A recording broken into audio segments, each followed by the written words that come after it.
నా పేరు బోడం వెంకట్రావు. ఎక్కడి నుండి వచ్చారండి? మేము ఏలూరు నియోజకవర్గం నుంచి వచ్చామండి. ఏలూరు నియోజకవర్గం నుండి వచ్చారు కదా, అమరావతి చూసారు, ఎలా అనిపిస్తుంది అమరావతి? అమరావతి కన్నుల పండుగగా ఉందండి మాకు. మళ్ళీ ఇంత కళ వచ్చినందుకు మేము చాలా సంతోషిస్తున్నాం. మన చంద్రబాబు నాయుడు గారి వల్ల మళ్ళీ పునర్నిర్మాణం జరగడం చాలా ఆంధ్రప్రదేశ్కి చాలా ముందు తరం వాళ్ళకి శుభసూచనగా మేము కోరుకుంటున్నామండి. గత 5 ఏళ్ళు ఈ అమరావతిని గత ప్రభుత్వం వాళ్ళు పట్టించుకోలేదు కదండి, ఏం చెప్తారు వాళ్ళకి? ఏం చెప్తామంటే అప్పుడు ప్రభుత్వం పట్టించుకోలేదు కాబట్టి ప్రజలు సరైన బుద్ధి చెప్పారు, సరైన న్యాయం చేశారు. ప్రజలు కూడా ఎవరైతే మంచి పనులు చేస్తారో, ఎవరైతే అభివృద్ధి చేస్తారో అటువంటి నాయకుడిని ఈ రోజుని ప్రజలందరూ ఎన్నుకున్నారు. మరి ఇది ఈ కార్యక్రమానికి మోడీ గారు వచ్చారు. సో మాజీ ముఖ్యమంత్రి జగన్మోహన్ రెడ్డికి కూడా ఆహ్వానం పంపించారు రమ్మని. సో ఆయన రాకపోవడం పట్ల ఏం చెప్తారండి?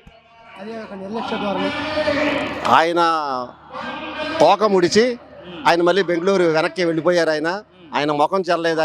ఆయన మంచి పనులు చేసుంటే అదే ఈ రైతుల్ని, ఈ అమరావతి రైతుల్ని ఇంత బాధ పెట్టకుండా ఈ రోజునే వాళ్ళకి చంద్రబాబు నాయుడు గారు ఏదైతే ఎక్సైజ్ నిర్ణయించారో అది ఇచ్చుంటే ఇక్కడ అమరావతిని పునర్నిర్మాణం గత ప్రభుత్వం చేసినట్టు వాళ్ళు కూడా చేసుంటే ఈ రోజున ఆయనకి ముఖం చెల్లడానికి ఆస్కారం ఉండేది. ఏ ముఖం చెల్లకుండా ఏ అభివృద్ధి ఆంధ్రప్రదేశ్లో ఈ 5 సంవత్సరాలు ఆంధ్రప్రదేశ్లో అమరావతిలో ఏ అభివృద్ధి చేయలేదు కాబట్టి ఆయనకి ముఖం చెల్లక రాలేదండి. అంటే మరి ఇదే రాజధాని శ్మశానం అన్నారు, ఎడారి అన్నారు, అడవి అన్నారు, ముంపొస్తే వర్షం వస్తే మునిగిపోద్దని చెప్పారు. సో మరి చూసారు కదా, మీకు ఏమనిపిస్తుంది?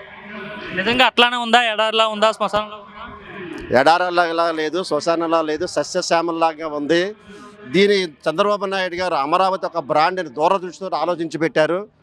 ఈ యొక్క ప్లేస్ని అటు విజయవాడ, అటు గుంటూరు నడిబొడ్డు మధ్య రకంగా అమరావతిని ఏర్పాటు చేశారు. అంటే రెండు కూడా జంట నగరాల్లాగా మొత్తం ప్రాంతం అంతా అభివృద్ధి చెందాలని ఆయన ముందు చూపుగా ఆయన విజన్ ఇది.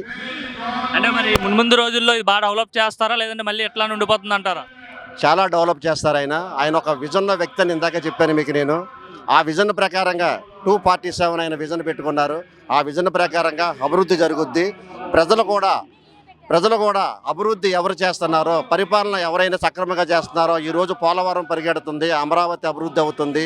అలాగే నిరుద్యోగులకు కూడా ఇక్కడ అనేకమైన ఫ్యాక్టరీలు కట్టించాలని, అనేకమైన మన హైదరాబాద్లో ఏదైతే తీసుకొచ్చారో హైటెక్ సిటీని, అటువంటి ఎన్నో తీసుకొచ్చి నిరుద్యోగులకి ఇక్కడ ఉద్యోగాలు కల్పించాలని అభివృద్ధి చేయడానికి కంకణం కట్టుకున్నారండి. అంటే మరి జగన్మోహన్ రెడ్డి అంటున్నాడు, ఈ ప్రభుత్వంలో చాలా మంది ఇబ్బందులు పడిపోతున్నారు, నా పరిపాలన కోసం ప్రజలు ఎదురు చూస్తున్నారని ఆయన చెప్తున్నాడు. ఆయన బటన్ నొక్కడానికి, ఆయన ఎప్పుడు చేతులు బటన్ నొక్కడానికే పనిచేస్తాయండి. ఆయన అభివృద్ధి చేయడానికి పని చేయవండి. ఆ బటన్ నొక్కడానికి ఈరోజు ఆస్కారం లేదు కాబట్టి ఆయన అటువంటి మాటలు చెప్తున్నారండి. ఆయన మరి వైసీపీ వాళ్ళు గతంలో 3 రాజధానులు అన్నారు కదా, 3 రాజధానులు అనే కాన్సెప్ట్ తీసుకొచ్చారు కదా. 3 రాజధానులు అయితేనే రాష్ట్రం అంతా డెవలప్ అవుతుంది, ఒక రాజధాని అయితే అవ్వదనేసి వాళ్ళు అంటున్నారు కదా. ఏమండి, 3 రాజధానులు అన్నారు, కానీ మన మద్రాసులో విడిపోయిన తర్వాత కర్నూలు రాజధాని చేశారు. అప్పుడు అభివృద్ధి లేదు. ఆ కర్నూలు తర్వాత తీసుకెళ్ళి హైదరాబాద్లో కలిపారు. హైదరాబాద్లో కలిపిన తర్వాత మన దేశానికి స్వాతంత్రం వచ్చిన తర్వాత ఎక్కువ కాలం పరిపాలించిన పార్టీ ఏదండి అసలు? జాతీయ పార్టీగా కాంగ్రెస్ పార్టీ విస్మరించింది. అంతా మొత్తం అందరినీ తీసుకెళ్ళి హైదరాబాద్లో ఆ రాజధానిలో కేంద్రీకృతం చేసింది. మిగతా ప్రాంతాలను ఉత్తరాదిని వదిలేసింది, రాయలసీమను వదిలేసింది, పల్నాడు వదిలేసింది. ఈరోజు కొత్తగా వదిలేసింది ఏమీ లేదండి. ఈరోజు ఈయన అభివృద్ధి చేస్తున్నారు. ఇంకానే చంద్రబాబు వయసు అయిపోయింది, ముసలోడు ఎట్లా అంటున్నారు కదా. తప్పకుండా చేయగలుగుతాడండి. ఆయన విజన్ పెట్టుకున్నాడు. ఆ విజన్ ప్రకారంగా ఆయన 100 ఏళ్ళు బతకాలని మేము కోరుకుంటున్నామండి. మరి మున్ముందు రోజుల్లో ఒక మరో హైదరాబాద్ లాగా, లేదంటే మరో చెన్నై లాగా అమరావతి కూడా తయారవుతుందా? అమరావతి ప్రపంచ దేశాల్లో ఒక బ్రాండ్ కింద, అమరావతి అంటే ఒక బ్రాండ్ కింద ఆయన 247కి ఆయన కంకణం కట్టుకున్నారండి. ఆయన అభివృద్ధి చేస్తారు. మరి అమరావతిలో ఇక్కడ ఉన్న కట్టడాలన్నీ కూడా గ్రాఫిక్సే, చంద్రబాబు ఏమీ కట్టలేదు, ఇది ఒక భ్రమరావతి అని అన్నారు కదా. నిజంగా అట్లానే ఉందా? ఇక్కడ ఏమైనా కట్టడాలు కనిపిస్తున్నాయి మీకు? ఏమంటే గత ప్రభుత్వంలోనే కొన్ని కట్టడాలు జరిగినాయండి. అవి మా కళ్ళారా మేము చూసాం. ఇప్పుడు మళ్ళీ అదంతా మొత్తం పాడైపోయి నిర్మానుషంగా అయిపోయి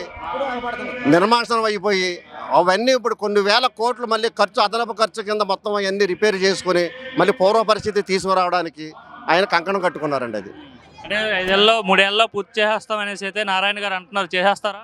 తప్పకుండా జరుగుద్దండి. 3 ఏళ్ళు కాకపోతే ఇంకొక 6 నెలలు పడుద్ది, కానీ తప్పకుండా అభివృద్ధి జరుగుద్ది. హైదరాబాద్ కన్నా ప్రపంచ దేశాల్లో అమరావతి ఒక బ్రాండ్ కింద నిలిచిపోద్దని ఆంధ్రప్రదేశ్ రాజధాని. ఏంటి అంత నమ్మకం చంద్రబాబు పైన మీకు? మా నమ్మకం అండి, అభివృద్ధే ఆయన బ్రాండ్ అండి, అది మా నమ్మకం అండి.